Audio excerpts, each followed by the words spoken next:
The pace of modern teenage society is often fast. The beat is sometimes frantic.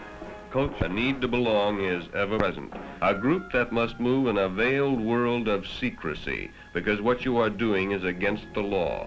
The constant fear of apprehension. Now you meet like conspirators because the passing of pills is dangerous and must of necessity be secretive.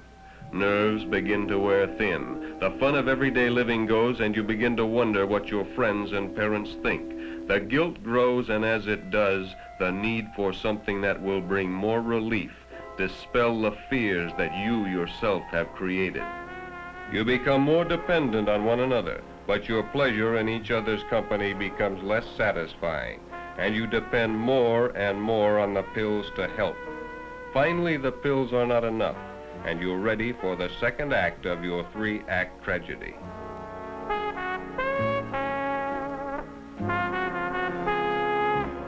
You've heard Mike and the group talk of toking up a joint. You know it means smoking marijuana. Mike is more experienced than you in the ways of narcotics, but until now he has never suggested that you toke up together. But the pills don't give either of you the desired effect any longer, and in the insecurity of your relationship you feel a need to find some new experience to bind you together. So a suggestion that only a short month ago would have been repulsive now is considered. The smell and the taste are anything but pleasing. It makes you cough and your throat becomes dry and hot. You feel like you're floating. You concentrate on one object, a tree in the distance. It's called fixing. As you concentrate, time slows down. You hallucinate, that is, you dream. This is called tripping. Your depth perception is affected.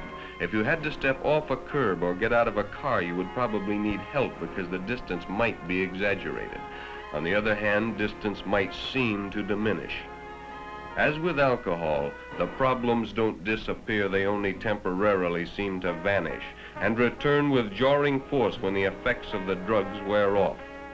But when you get on narcotics, it's like starting a never-ending downward tailspin from 30,000 feet.